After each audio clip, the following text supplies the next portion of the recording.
वर रामचंद्र की जय। पवन सुत हनुमान की जय। अथ पंचविंशः सर्गः। युद्ध कांड के 25वें सर्ग में रावण का शोक और सारण को गुप्त रूप से वानर सेना में भेजना, विभीषण द्वारा उनका पकड़ा जाना, श्री राम की कृपा से छुटकारा पाना तथा श्री राम का संदेश लेकर लंका में लौटकर उनका रावण को समझाना। शबले सागरम तीर्णे रामे दस्तात्मजे मात्यु रावणाशी मानव्री शुक सारणौ। दशरथ नंदन भगवान श्री राम जब सेना सहित समुद्र पार कर चुके, तब श्रीमान रावण ने अपने दोनों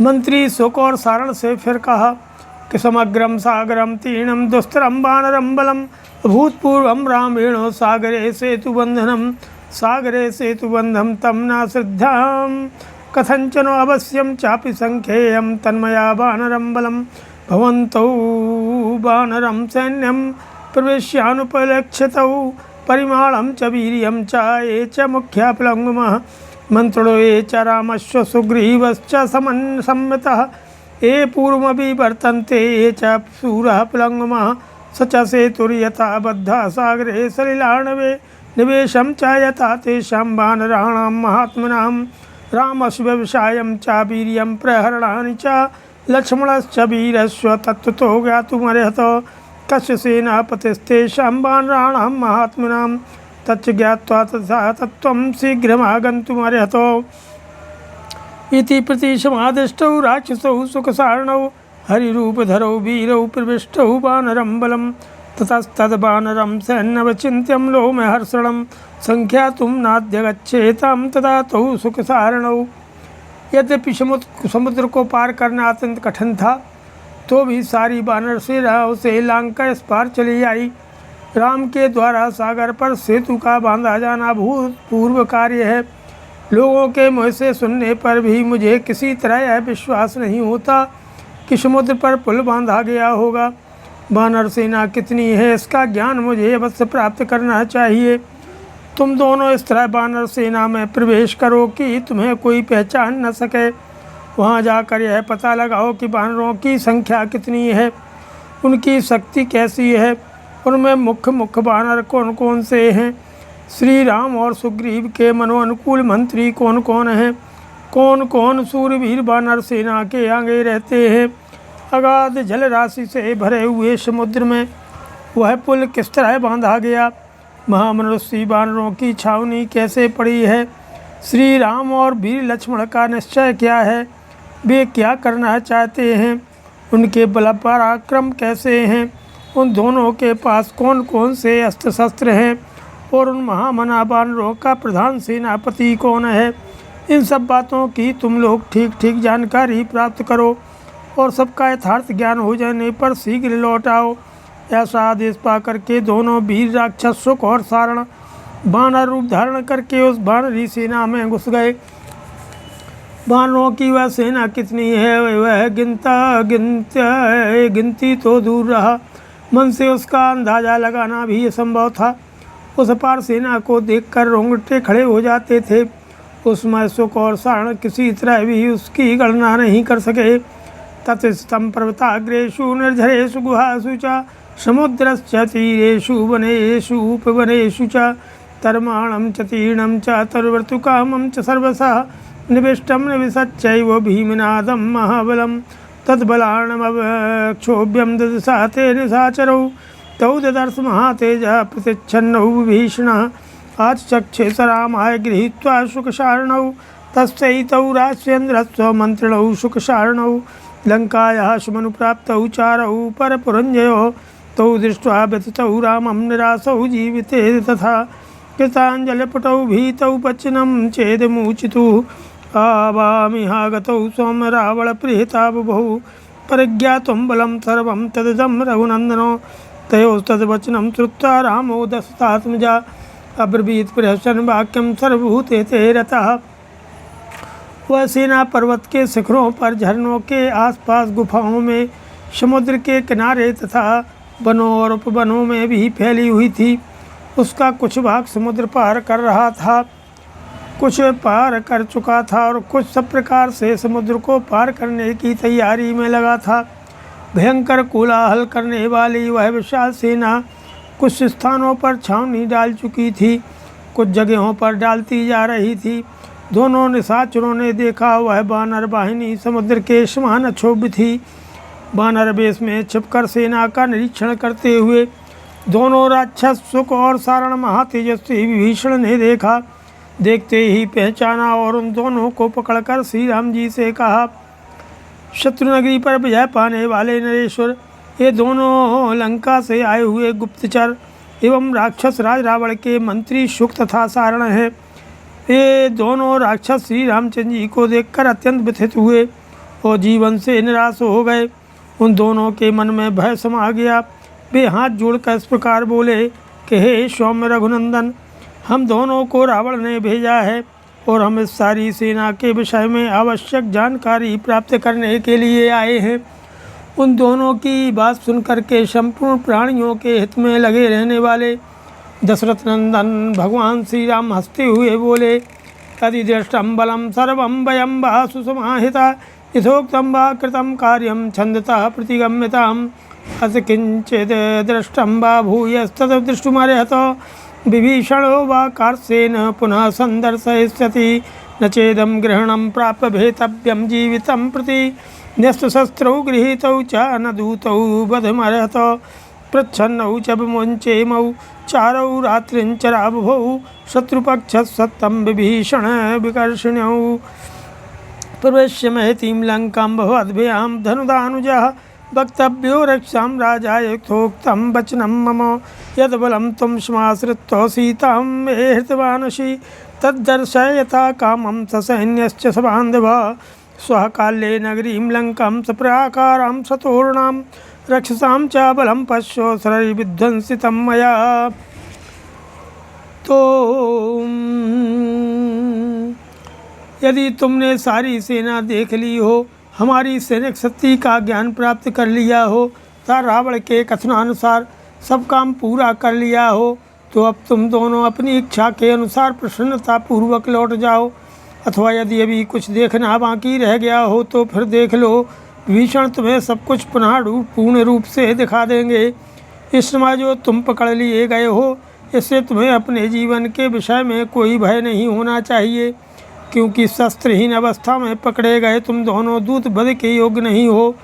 विभीषण, ये दोनों राक्षस रावण के गुप्तचर हैं और छिपकर यहाँ का भेद लेने के लिए आए हैं। ये अपने शत्रु पक्ष में फूट डालने का प्रयास कर रहे हैं। अब तो इनका भंडा फूट ही गया, अतः इन्हें छोड़ दो। शुक और सारण, जब तुम दोनों लंका में पहुँचो तब कुबेर के छोटे भाई राक्षस राज रावण को मेरी ओर से संदेश सुना देना कि रावण, जिस बल के भरोसे तुमने मेरी सीता का अपहरण किया है, उसे अब सेना और बंधुजनों सहित आकर इच्छानुसार दिखाओ। कल प्रातः काल ही तुम पर कोटे और दरवाजों सहित लंकापुरी तथा राक्षसी सेना का मेरे बाणों से विध्वंस होता दिखेगा। क्रोधम भीमहम मोक्षे ससैन्ये त्वयि रावणो स्वः काले वज्रवान वज्रम दानवे स्वेवाशुवः इति प्रतिशमादिष्टौ राक्षसौ सुखसारणौ जेति प्रतिनंदयिनं राघवं धर्मवत्सलम् अगम्य नगरीं लंकां ब्रूतां राक्षाधिपं विभीषण गृहीतौ तु वधार्थं राक्षसेश्वरो दृष्ट्वा धर्मात्मना मुक्तौ रामेणामिति तेजसा एक स्थान गता यत्रो चत्वारः पुरुषर्षभः लोकपालसमासूरः कृतास्त्रः दृढविक्रमः रामो दासवती श्रीमान् लक्ष्मणश्च विभीषणः सुग्रीवश्च महातेजः महेन्द्र संविक्रमः एते सक्तः पुरीं लंकां सप्राकारां सतोर्णाम् उत्पाट संक्रामयितुं सर्वे तिष्ठन्तु वानरः यादृशं तद्धि रामस्य रूपं प्रहरणानि च वदिष्यति पुरीं लंकाम् एकस्तिष्ठन्तु ते त्रयः रामलक्ष्मणगुप्ता सा सुग्रीवेण च वाहिनी बभूव दुर्धर्षतरा सर्वैरपि सुरासुरैः।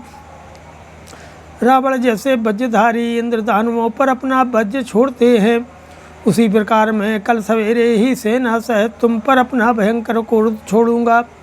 भगवान श्री राम का ये संदेश पाकर दोनों राक्षस शुक और सारण धर्मवत्सल श्री रघुनाथ जी का आपकी जय हो, आप चिरंजीवी हों इत्यादि वचनों द्वारा अभिनंदन करके लंकापुरी में आकर राक्षस राज रावण से बोले कि हे राक्षसेश्वर, हमें तो विभीषण ने वध करने के लिए पकड़ लिया था, किंतु जब हमें तेजस्वी धर्मात्मा श्री राम ने देखा तब हमें छुड़वा दिया।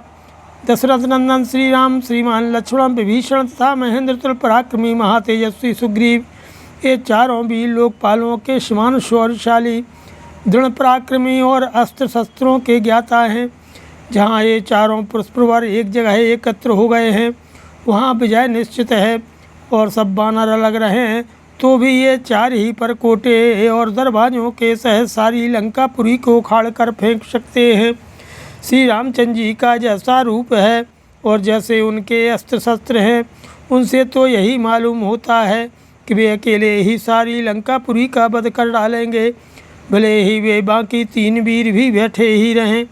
हे महाराज श्री राम और लक्ष्मण, सौर सुग्रीव से सुरक्षित वह वानरों की सेना तो समस्त देवताओं असुरों के लिए भी अत्यंत दुर्जय है। प्रहष्ट योधा ध्वजनी महात्मनाम वनौकशाम संप्रति योद्धुमिच्छिताम अलम विरोधेन शमो विधीयताम प्रदीयताम दाशरथाय मैथिली। महामनुष्य वानर उस समय युद्ध करने के लिए उत्सुक हैं।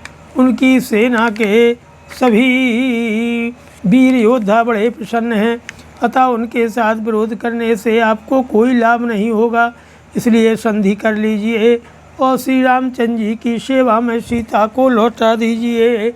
अत षड्विंशः सर्गः तद्वचा सत्यम क्रीवं वर्षारणेनाभिभाषितं निशम्य रावणो राजा प्रतिभाषत सारणं यदि मामभियुञ्जीरन् देवगन्धर्वदानवा नौ सीतामह्यं दद्यां सर्वलोकभयादपि त्वं तु सौम्य परित्रस्तो हरिभिः पीडितो वशं प्रतिपिदानमध्यैव सीतायाः साधु मन्यसे को हि नाम शपथनो मां समरे जेतुमर्हति।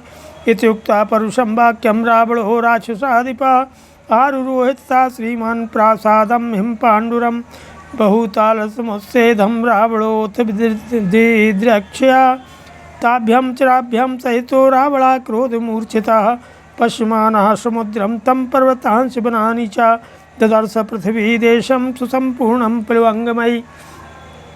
शुक और सारण के ये सच्चे और जोशीले शब्द सुनकर के रावण ने सारण से कहा, यदि देवता गंधर्व दानव भी मुझसे युद्ध करने आ जाएं और समस्त लोग भय दिखाने लगें तो भी मैं सीता को नहीं दूंगा।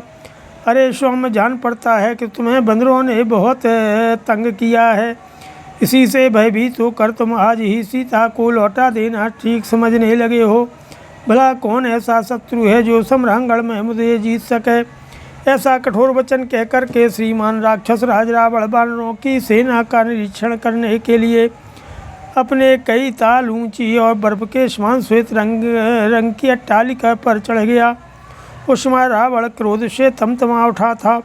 उसने उन दोनों गुप्तचरों के साथ जब समुद्र पर्वत और वनों पर दृष्टिपात किया तब पृथ्वी का सारा प्रदेश वानरों से भरा दिखाई दिया। तदपारमसह्यं च वानराणां महाबलम् आलोक रावणो राजा परिपपृच्छ सारणम्। येषां के वानरा मुख्या के शूरा के महाबला के पूर्वं विवर्तन्ते महोत्साह समन्विताः केषां शृणोति सुग्रीवा के वा ब्रूयूथपयूथपाः सारणाचक्षु मे सर्वं किं प्रभावा प्लवंगमः।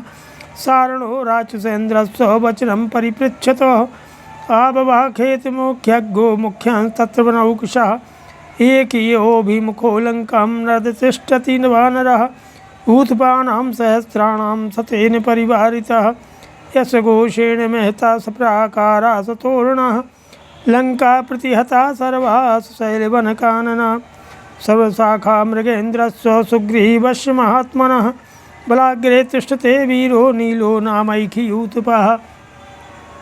वनों की वह विशाल सेना पार पार रही थी। उसे देखकर राजा रावण ने सारण से पूछा कि हे सारण, इन वानरों में कौन कौन से मुख्य हैं, कौन सूरवीर हैं, कौन बल में बहुत बड़े चढ़े हैं, कौन कौन से महान वानर उत्साह से संपन्न होकर युद्ध में आगे आगे रहते हैं। सुग्रीव किन की बातें सुनते हैं और कौन यूथपतियों के भी यूथपति है? साढ़ ये सारी बातें मुझे बताओ। साथ ही यह भी कहो कि उन वानरों का प्रभाव कैसा है। इस प्रकार पूछते हुए राक्षस राज रावण का वचन सुन करके मुख्य वानरों को जानने वाले शरण ने उन मुख्य वानरों का परिचय देते हुए कहा, महाराज, यह जो लंका की ओर मुख करके खड़ा है और गरज रहा है 1,00,000 यूथपों से घिरा हुआ है था, जिसकी गर्जना के अत्यंत गंभीर घोष से परकोटे, दरवाजे, पर्वत और वनों सहित सारी लंका प्रतिहत हो गूंज उठी है। इसका नाम नील है। यह वीर यूथपतियों में से है। समस्त वानरों के राजा महामना सुग्रीव की सेना के आगे यही खड़ा होता है। बाहु प्रगह्यः पदभ्याम महिम गच्छति वीरवान लंकाम अभिमुखा कोपादवीक्षणं च विजृंभते गिरिशृंग प्रतीकाशः पद्म किंजल सन्निभः स्फोटयत्यति संरब्धो लांगूलं च पुनः पुनः यस्य लांगूल शब्देन स्वनन्ति प्रतिशो दशो यश वानरराजेन सुग्रीवेणाभिषेचितः युवराजो अंगदो नाम त्वामाहुयति संयुगे बलबालिनः सदृशः पुत्रः सुग्रीवस्य सदा प्रियः राघवार्थे पराक्रान्तः सख्रार्थं वर्णो यथा एतत्सामतिः सर्वा यद्दृष्ट्वा जनकात्मजा हनुमता भेगवता राघवस्य हितैषिणा बहूनि वानरेन्द्राणामेकयूथानि वीर्यवान् परिगृह्याभियाति त्वं स्वेनानि कृतेन मर्दितुम् अनुबालिषु तस्यापि बलेन महता व्रतः वीरस्तिष्ठति संग्रामे सेतु हेतुरयं नलः हेतुविष्टभगात्राणि छेडयन्ति नदन्ति च उत्थाय च विजृम्भन्ते क्रोधेन हरिपुङ्गवा एते दुष्प्रस्यः घोराश्चण्डाश्चण्डपराक्रमा 8 सहस्राणि 10 कोटिशतानि च येन मनुगच्छन्ति वीराश्चन्दनवासिनः एकैव संसते लंकां स्वेनानीकेन मर्दितुम्। जो पराक्रमी वानर दोनों उठी हुई बाहों को एक दूसरे से पकड़कर दोनों पैरों से पृथ्वी पर टहल रहा है, लंका की ओर मुख करके क्रोधपूर्वक देखता है और बारंबार अंगड़ाई लेता है, जिसका शरीर प्रवत्सकर के समान ऊंचा है, जिसकी कांति कमल केसर के समान सुनहरे रंग की है, जो रोज से भरकर बारंबार अपनी पूंछ पटक रहा है तथा जिसकी पूंछ के पटकने की आवाज़ से 10 दिशाएं गूंज उठती हैं, वह युवराज अंगद है। वानर राज सुग्रीव ने इसका युवराज के पद पर अभिषेक किया है। यह अपने साथ युद्ध के लिए आपको ललकारता है। बाली का यह पुत्र है, अपने पिता के समान ही बलशाली है। सुग्रीव को यह सदा ही प्रिय है। जैसे वरुण इंद्र के लिए पराक्रम प्रकट करते हैं, उसी प्रकार यह श्री रामचंद्र जी के लिए अपना पुरुषार्थ प्रकट करने के लिए उद्यत है। श्री रघुनाथ जी का हित चाहने वाले वेगशाली हनुमान जी ने जो यहाँ आकर जनक नंदिनी सीता का दर्शन किया, उसके भीतर इस अंगद की ही सारी बुद्धि काम कर रही थी। पराक्रमी अंगद वानर शिरोमणियों के बहुत से यूथ लिए अपनी सेना के साथ आपको कुचल डालने के लिए आ रहा है। अंगद के पीछे संग्राम भूमि में जो वीर विशाल सेना से घिरा हुआ खड़ा है, उसका नाम नल है। यही सेतु निर्माण का प्रधान हेतु है, जो अपने अंगों को से स्थिर करके सिंहनाद करते और गजते हैं तथा जो कपश्रेष्ठ वीर अपने आसनों से उठकर क्रोधपूर्वक अंगड़ाई लेते हैं, उनके वेग को सह लेना अत्यंत कठिन है। ये बड़े भयंकर, अत्यंत क्रोधी और प्रचंड पराक्रमी हैं। इनकी संख्या 10 अरब और 8 लाख है। ये सब वानर तथा चंदन वन में निवास करने वाले वीर वानर इस यूथपति नल का ही अनुसरण करते हैं। यह नल भी अपनी सेना द्वारा लंकापुरी को कुचल देने का हौसला रखता है। श्वेतो रजत संकासा चपलो भीम विक्रमा बुद्धिमान वानरः शूरस्त्रिशूलोकेषु विश्रुतः तूणं सुग्रीवमागम्य पुनर्गच्छति वानरः विभजन वानरीं सेनामनीकानि प्रहर्षयन् यः पुरा गोमती तीरे रम्यं पर्येति पर्वतं नाम्ना संरोचनो नाम्ना नगयुतो गिरिः तत्र राज्यं प्रशास्ते खो कुमुदो नाम यूथुपः योऽसौ शतसहस्राणि सहर्षं परिकर्षति यश बाला बहुव्यामाब्धिगिलाङ्गुलिमाश्रितः ताम्रः पीताः सिताः श्वेताः प्रकीर्णा घोरदर्शनः अधीनो वानरश्चण्डः संग्रामे अभिकाञ्चति एकोऽप्यासस्ते लंकां स्वेनानीकेन मर्दितुम्। यह जो न चांदी के समान सफ़ेद रंग का चंचल वानर दिखाई देता है, इसका नाम श्वेत है। यह भयंकर पराक्रम करने वाला बुद्धिमान सूरवीर और तीनों लोकों में विख्यात है। श्वेत बड़ी तेजी से सुग्रीव के पास आकर फिर लौट जाता है। यह वानरी सेना का विभाग करता और सैनिकों में हर्ष तथा उत्साह भरता है। गोमती के तट पर जो नाना प्रकार के वृक्षों से युक्त संरोचट नामक पर्वत है, उसी रमणीय पर्वत के चारों ओर जो पहले विचरा करता था और वहीं अपने वानर राज्य का शासन करता था, वही यह कुमुद नामक यूथपति है। यह जो लाखों वानर सैनिकों को सहर्ष अपने साथ खींचे लाता है, इसकी लंबी दुम में बहुत बड़े बड़े लाल पीले भूरे सफ़ेद रंग के बाल फैले हुए हैं और देखने में बड़े भयंकर हैं। सा जो कभी दीनता न दिखाकर सा युद्ध की ही इच्छा रखता है, उस वानर का नाम चंड है। यह चंड भी अपनी सेना द्वारा लंका को कुचल देने की इच्छा रखता है। केयस्ते सिंह संकासः कपिलो दीर्घेश्वरः निवृत्ता प्रेक्षते लंकां दिदक्षण्यो चक्षुषा विन्ध्यं कृष्णगिरिं सह्यं पर्वतं च सुदर्शनं राजन् सततमध्यास्ते सरम्भो नाम यूथपः शतं शतसहस्राणां त्रिंशच्च हरिपुङ्गवा यं यान्तं वानरा घोराश्चण्डाश्चण्डपराक्रमः परिवार्यानुगच्छन्ति लंकां मर्दितुमोजिषा यस्तु कर्णौ बिभ्रणौ ते जम्बते च पुनः पुनः न तु संविजिते मृत्योर्न च सेनां प्रधावति प्रकम्पते च रोषेणो त्रियक् च पुनरीक्षते पश्यलाङ्गुलविक्षेपं छेदत्वेकमहाबल महाजभो भीतभयो रम्यं सालवेयपर्वतं राजन् शतमध्यास्ते सर्वो नाम यूथपः एतस्य बलिनः सर्वे बिहारा नाम यूथपः राजन् शतसहस्राणि चत्वारिंशत् तथैव च यस्तु मेघैव आकाशं महानावृत्य तिष्ठति मध्ये वानरवीराणां सुराणामेव वाशवः भैरीणामेव सन्नादो यस्यैक श्रूयते महान् घोषा शाखामकेन्द्राणां संग्रामभिकाञ्चिताम् एक पर्वत मध्यास्ते पारियात्रमनुत्तमं युद्धे दुष्प्रसहो नित्यं पनसो नाम यूथपः एनं शतसहस्राणां शतार्धं पर्युपास्ते यूथपा यूथप श्रेष्ठम येषां यूथानि भागशः। हे राजन, जो सिंह के समान पराक्रमी और कपिल वर्ण का है, इसकी गर्दन में लंबे लंबे बाल हैं और जो ध्यान लगा कर लंका की ओर इस प्रकार देख रहा है मानो इसे भस्म कर देगा, वह रंभ नामक यूथपति है। वह निरंतर विंध्य, कृष्णगिरी, सही और सुदर्शन आदि पर्वतों पर रहा करता है।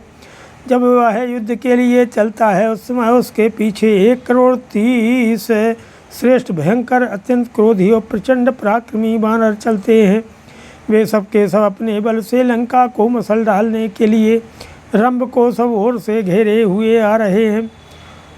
जो कानों को फैलाता है, बारंबार जवाही लेता है, मृत्यु से भी नहीं डरता है और सेना के पीछे न जाकर सेना का भरोसा न करके अकेले ही युद्ध करना चाहता है। रोष से कांप रहा है, तिरछी नज़र से देखता है और पूंछ फटकार कर सिंहनाद करता है। इसका नाम सरव है। देखिए यह महाबली वानर कैसी गर्जना करता है। इसका वेग महान है, भय तो इसे छू तक नहीं गया है। हे राजन, युवा है यूथपति सरव सदा रमणीय सालवे पर्वत पर निवास करता है। इसके पास जो यूथपति हैं उन सबकी बिहार संज्ञा है। वे बड़े बलवान हैं। राजन, उनकी संख्या 1,40,000 है। जो विशाल वानर मेघ के समान आकाश को घेरे हुए खड़ा है तथा वानर वीरों के बीच में ऐसा जान पड़ता है जैसे देवताओं में इंद्र हों। युद्ध की इच्छा वाले बानरों के बीच में जिसकी गंभीर गर्जना ऐसी सुनाई देती है मानो बहुत सी भेड़ियों का तुमुलनाद हो रहा हो, तथा जो युद्ध में दुस्सह है वह पनस नाम से प्रसिद्ध यूथपति है। यह पनस परम उत्तम परियात्र पर्वत पर निवास करता है।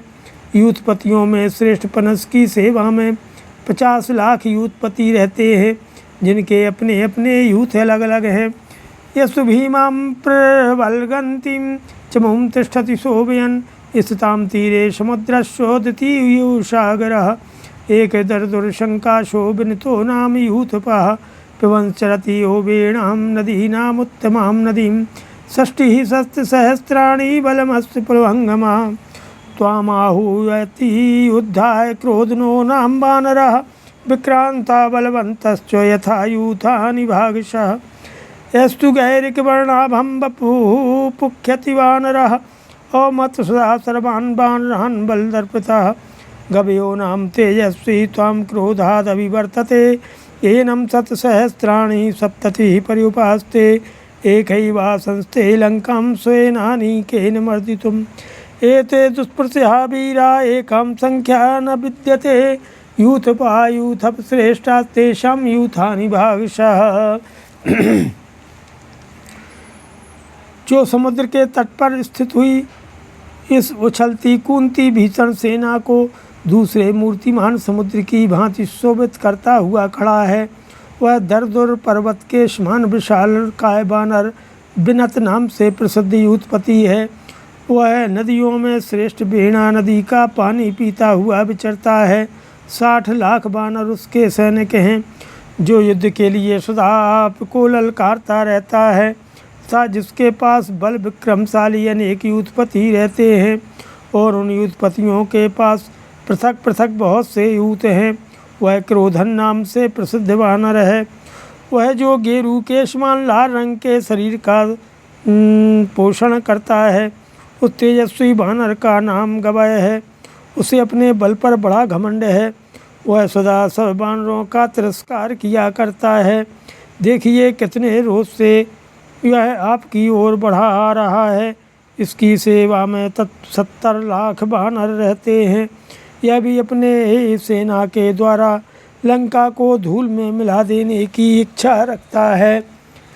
ये सारे के सारे वानर दुस्सह वीर हैं, इनकी गणना करना भी असंभव है। यूथपतियों में श्रेष्ठ जो यूथप हैं उन सब के अलग अलग यूथ हैं। श्रीमद् रामायण वाल्मीकि आदि काव्य युद्ध कांडे 26वां सर्गः। नमः ओम।